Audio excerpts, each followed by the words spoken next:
waliigalteen dhukaasa dhaabuu Israa'elii fi Hamaas gidduutti erga taasifamee booda waraanni Israa'el naannoo West Bank guutumatti weeraraa akka jiru dhagahame.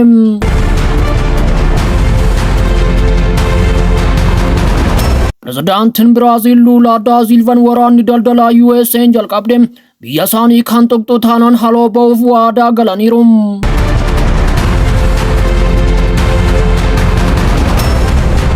Ukraine hoomaa diroonii Raashaa jalaa lubbuun kan oolchuu danda'u miseensummaan neetoo qofa jette.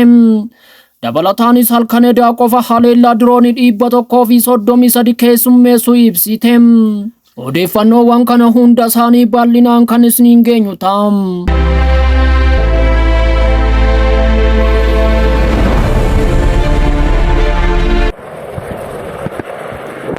waliigalteen dhukaasa dhaabuu sochii diddaa Falastiin Hamaas fi Israa'el gidduutti taasifameen booji'amtoonni Israa'el Gaazaa keessa jiran 3 dabalataan gadhiifamaniiru. Booji'amtoonni dhiiraa 3 kunneen koree fannoo diimaa idil addunyaa magaalaa Kaayuunis keessatti argamutti dabarfamaniiru. Namoonni booji'aman kunneen lammii Raashaa Israa'el Alexander Trunaaf, lammii Arjentiinaa Israa'el Yaahin Horni fi lammii Ameerikaa Israa'el Saaguhii Diikelchiin ta'uun adda baafamaniiru. Israa'elis lammiilee Falastiin 369 mana hidhaa Israa'el keessatti hidhaman jijjiiruun gadhiifteetti. Mootummaan Israa'el booji'amtoota isaa simachuu erga mirkaneesse yeroo muraasa booda otobisiin hidhamtoota Falastinotaa fe'anii deeman mana hidhaa Ofar irraa gara Raamallaa West Bank Israa'eliin dhuunfatametti kan deeman yoo ta'u, lammiileen Falastiin 1000 lakkaan gammachuudhaan guyyaa kaleessaa gara manaatti simatanii. Haga ammaatti waliigaltee marsaa jalqabaatiin booji'amtoonni 21 fi hidhamtoonni Falastiin 100 lakkaaman bilisa ba'aniiru. Gama biraatiin humnoonni Israa'el naannoowwan Falastiin qabate hedduu keessatti sakatta'iinsa haaraa gaggeessaa waqta jirutti guutuu West Bank keessatti wallabdeen hammaataa jira. Humnoonni Israa'el dilbata ganama kaampii baqattootaa Jeeniin seenuun loltoota diddaa Falastiin waliin walitti dhukaasaniiru. Kanaan dura humnoonni Israa'el mana Falastinotaa ganda Kaafir Naa'imaa jedhamu kan Raamallaa irraa gara dhihaatti argamu weeraruun qabeenya hedduu irratti miidhaa guddaa geessisaniiru. Jimaata darbe waraanni Israa'el fi qubsiistonni haleellaa haaraa kaampii baqattootaa Nuur Shaamsi baha Turkaam irratti kan jalqaban yoo ta'u, yoo xiqqaate lammiilee Falastiin 3 fi 10 ol madaaniiru jechuun Pirees TV'n gabaaseera. Lammiin Falastiin biraa sakatta'iinsa humnoota Israa'el naannoo Naablusitti gaggeeffameen ajjeefame. Erga waliigalteen dhukaasa dhaabuu Gaazaa hojiirra ooleen booda weerarri Israa'el naannoo West Bankitti dabalaa dhufeera.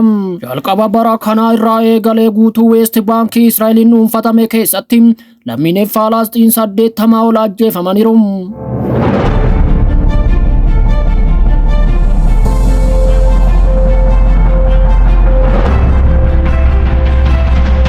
Pirezidaantiin Biraazil Lula da Silvaan taarifa sibiilaa Ameerikaan pirezidaantii Doonaald Tiraamp yaada dhiyeessaniin hojiirra yoo oole haloo ba'uuf waadaa galaniiru.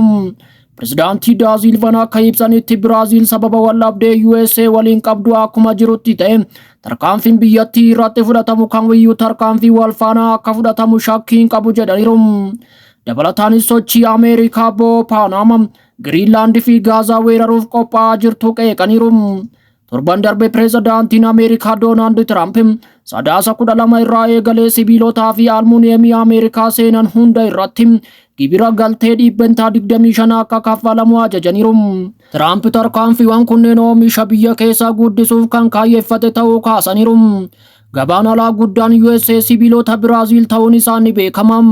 Bara 2024 qofa sibiilota toonii miliyoona 5.6 Biraazil irraa galchanii. Says that well-prepared Ukrainian defenses, fortified positions and better supply routes could turn the battle into a long, attritional fight, something that has already caused a lot of problems.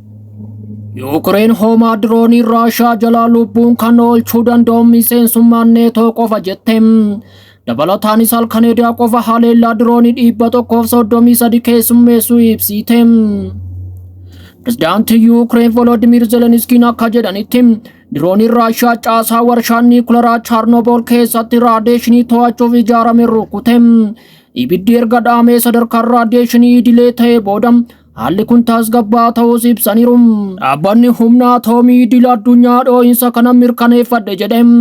humni qilleensaa Yuukireen akka jedhutti Raashaan haleellaa halkaneedaa qofa guutuu Yuukireen keessatti raawwatteen diroonii 133 furgugsite.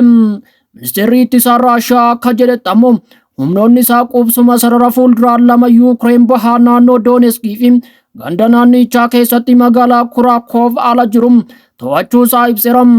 Ministeerichi Zeelepoolii fi Vaaliikaa qabachuu isaas gabaaseera. Yaa'ii nageenyaa Muuniik irratti haasaa kan taasisan pireezidaantii Yuukireen Volodymyr Zeleniskiin loltoonni Kooriyaa kaabaa Yuukireen irratti Raashaaf lolan loltoota 14,000 irra ga'aniiru jedhe. Harka 3 keessaa 2 ammoo ajjeefamaniiru jechuun ibse. Zeleniskiin akka jedhutti hamileen loltoota Kooriyaa kaabaa kasaaraa dirree waraanaa isaaniitiin cabeera. Gama biraan Zeleniskiin gaafiif deebii biroodkaastar Ameerikaa waliin taasisaniin Yuukireen deeggarsa waraanaa US irraa argattu malee weerara Raashaa itti fufee jiru irraa lubbuun hafuuf carraa gadi aanaa qabdi jedhani. Yuukireen waliigaltee dhukaasa dhaabuu Raashaa waliin taasifamu irratti hirmaachuu baannaan marichi fudhataman qabu jechuuf falmiti. Yaa ta'u malee qaamni isheef gurra kenne hin jiru. Bilbila rifaasisaa pireezidaantiin Ameerikaa Doonaald Tiraamp fi pireezidaantiin Raashaa Vilaadimiir Puutiin gidduutti bilbilame waraana Yuukireen xumuruu fi marii jalqabuuf walii galuun isaanii ibsuun Yuukireen aarii guddaa keessa galche. Jalqaba torban kanaan waamicha guddaa jechuun kan ibsan Tiraamp waraana suukaneessaa baay'ee dhiigaan guutame sana xumuruuf carraan gaariin jira jedhani. Itti dabaluunis Yuukireen gaaf tokko qaama Raashaa ta'uun ishee hin oolu jechuun Yuukireen dabalatee biyyoota Awurooppaa michoota Yuukireen ta'an bishaan qorraa obaasanii. Pireezidaantii Yuukireen Volodymyr Zeleniskiin ammoo biyyi isaanii marii nagaa kamiirrayyuu hafuu akka hin qabne ibsu.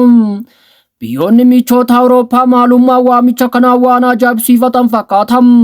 Pireezidaantiin Faransaay Imaanu'eel Maakiroon waliigalteen nagaa kamiyyuu kan Raashaaf harka nu kennachiisu of keessaa qabaachuu hin qabu jedhu. Kun yoo ta'e nama hundaaf hamaadha. Akka of eeggannoon xumuramuu qabus waamicha godhaniiru. Mariin nagaa kun yoom jalqabuu akka danda'u ammallee ifa miti. Yaa ta'u malee yeroo dhimmoota naannoo hojjetan mariin nageenyaa fi egeree Yuukireen neetoo keessatti qabdu mata dureewwan ijoo mariif ta'an keessaa tokko ta'a jedhamee eegama. Yaa ta'u malee USA fi biyyoonni Awurooppaa gamaaf gamana dhaabbataniiru. Ingilizii fi Faransaay Yuukireen neetootti makamuuf bakka duubatti hin deebine irra geessee jirti jechuun falmu. Tiraamp ammoo Yuukireen gonkumaa miseensa neetoo akka ta'u hin ayyamu jedhama. Yeroo ammaa kana Mooskoon naannoo Yuukireen harka 5 keessaa harka 1 kan to'atte yoo ta'u irra caalaa kibbaa fi baha Yuukireen kan qabattee fi lafa dabalataa of harkatti galfachuuf haleellaa akka malee cimsitee itti fufte. Halkaneedaa qofa haleellaa diroonii 133 raawwachuuf magaalota dabalataa hedduu to'achuu isaa Al Arabiyaan afaan Ingiliffaan mirkaneesse. Bara 2014 pireezidaantii Yuukireen Raashaa deeggaruu kuffisuu hordofuun Raashaan Peensuweelaa galaana gurraacha Kiriimiyaa ofitti fudhatte. Naannoo Dooneetskii fi Luwaanskii keessatti lola dhiigaan guutame irratti namoota adda bahuu Raashaa deeggaran ofitti dabalte. Kana booda wallabdeen kun gara waggaa 3 dura weerara guutuu Raashaan erga raawwattee booda gara waraana guututti dhoohe. Yaaliin Mooskoo magaalaa guddoo Kiyev qabachuuf goote humnoota dhiyaan fashalaa'us ergasii waraanni Raashaa suutaan to'annoo naannoo hedduu irratti babal'isuun naannoo Yuukireen hedduu qabachuu itti fufe. Humni waraanaa Yuukireen meeshaa waraanaa fi meeshaalee michoota Ameerikaa fi Awurooppaa irraa deeggaramaniin tarkaanfiiwwan sana haga danda'ametti rakkisaa kan taasisan yoo ta'u yeroo tokko naannoo isaanii deebisanii fudhachuuf akkasumas haleellaa gara dhiha Raashaatti gaggeessuu danda'aniiru. Yuukireen yeroo hunda waliigalteen nagaa kamiyyuu loltoonni Raashaa Yuukireen keessaa guutumatti gara daangaa bara 2014tti duubatti deebi'uu kan dabalatu yoo ta'u Dooneetsk, Kiriimiyaa, Luwaanskii, Luhanskii dabalatee akka ta'e cimsitee dubbatti. Pireezidaantii Yuukireen Zeleniskiin yeroo yaa'ii Muuniik ibsa gaazexeessitootaaf kennaniin naannolee qabaman gonkumaa akka Raashaatti dabalaman hin ayyamu jette. Raashaan ammoo naannolee bahaa fi kibba Yuukireen 4 sirnaan ofitti dabalte akka qaama Raashaatti beekamtii akka argatan barbaaddi. Zeleniskiin gaafiif deebii The Guardian waliin taasisaniin lafti Yuukireen keessa Raashaan qabame qaama waliigaltee nagaa ta'uun naannoo Yuukireen naannoo dhiyaa Kuriskii Raashaa keessatti qabatteen jijjiiramuu akka danda'u yaada dhiyeessite. Haa ta'u malee Kireemiliin yaada balaafamaa jechuun dhorke. Haga yeroo dhiyootti michoonni Yuukireen ni ejjennoo Zeleniskii Kiriimiyaa dabalatee naannolee Yuukireen hundi deebifamuu qabdi jedhu cinaa dhaabbataniiru. Yaadni isaanii kun waan milkaa'uu hin fakkaatu. Ministeerri ittisaa Ameerikaa haaraan PTX'ti abdiiwwan sana irratti bishaan qabbanaawaa dhangalaasuun daangaa bara 2014 dura galmaan ga'uun kaayyoo qabatamaan taane jechuun ibse. Kaayyoo fakkeessaa kana ayuun waraana dheeressuuf gidiraa dabalataa fiduu qofa jechuun Yuukireen mataa hoqqachiise. Yuukireen neetootti makamuu barbaaddi. Gamtaan waraanaa warra dhiyaa kan miseensonni yoo haleelaman walitti usuuf waadaa gale nageenya ishee mirkaneessuuf karaa hunda caaludha jechuun falmiti. Yuukireen weerarri guutuun Raashiyaa akka irraa dhaabbatuuf miseensummaan neetoo qofatu nageenya isheef wabii ta'uu akka danda'u ragaadha. Yaa ta'u malee Raashiyaan yaada Yuukireen miseensa ta'uu jedhu kana gaafa nani du'e awwaala koorratti yaa ta'u jechuun mormite. Humnoota neetoo daangaa isheetti garmalee akka dhiyeessitu sodaachaa turte. Yaa'ii Muniik irratti Zelenskii Yuukireen wabii nageenya neetoo akka amanattu ibsuun miseensummaan nama hundaaf filannoo gatii salphaa ta'a jedhee hin yaadu. Awurooppaan of eeguuf Yuukireen waliin tokko ta'uu qabdi jedheera. Miseensonni neetoo yeroo hunda Yuukireen gara fuulduraatti miseensa neetoo ta'uu qabdi jechuun falmaa kan turan yoo ta'u, ministeerri muummee UK Sirii Keir Starmer biyyattiin miseensummaaf karaa duubatti hin deebine irraa akka jirtu Zelenskiitti himaniiru. Garuu wabiiwwan sun amma jabaa hin fakkaatu. Erga barreessanitti isaa Ameerikaa carraa miseensummaan neetoo Yuukireen qubsuma nagaa kamiyyuu keessatti xiqqeessanii booda Ameerikaan miseensummaan neetoo Yuukireeniif ta'uun bu'aa qabatamaa mariidhaan xumurame ta'uu hin amantu jette. Zelenskiin marii kanaan dura pireezidaantii Ameerikaa Doonaald Tiraamp waliin taasifamaa tureen karoora nagaa uumuuf gahaa kan taane beekamaadha jedheera. Yeroo yaa'ii Muniik ga'anitti haasawaa taasisaniin mallattoon USA irraa dhufu cimaa ta'us garaagarummaa akka qabaatu dabalaniiru. Barreessanitti isaa Ameerikaa immoo Tiraamp addunyaa irratti nama tokkicha gama lachuu walitti fiduu danda'u ta'uu ibsuun yaaliin Ameerikaan nagaa irratti mari'achuuf goote loltoota Yuukireen humnoota Raashiyaa weerartoota lolan gantummaa akka hin taane beekamaadha jechuun cimsanii dubbataniiru. Gama biraatiin ammoo Raashiyaan amanamummaa gaariin waliigaltee nagaa irratti mari'achuu yoo dadhabde loltoota gara Yuukireenitti erguun ammallee minjaala irra jirra jedhaniiru. Pireezidaantichi jaamsaa uffachuun kana keessa hin seenu jechuun joornaalitti himeera.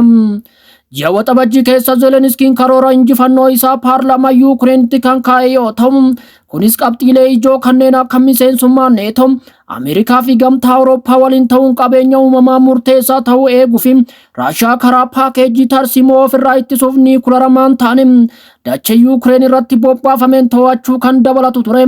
Karoora Zelenskii keessaa kutuun kamiyyuu marii nagaa fuulduratti tarkaanfachiisuu fi dhiisuu isaa irratti ifa miti. Garuu Heesgeet qophii nageenyaa gara fuula duraa kamiyyuu keessatti loltoonni Ameerikaa lafa irratti Yuukireen waliin akka hin jirre akeekkachiiseera. Zelenskiin gaazexaa Gaardiyaanitti akka himanitti wabiiwwan nageenyaa hirmaannaa Ameerikaa malee ni hojjeta jedhee hin yaadu jechuun dubbate. Kana jechuun USA'n deeggarsa waraanaa Yuukireen irraa adda kan kuttu taanaan Raashiyaaf harka kennachuu kan dandeessu ta'uun isaa dirqama ta'a. Maddeen ittisa UK gaazexaa Times irratti caqasaman akka jedhanitti USA'n albuuda argachuuf jecha humna nagaa eegsisuuf Yuukireen keessa jiruuf ittisa qilleensaa cimaa fi misaayila olaanaa kennuu dandeessi jedheera.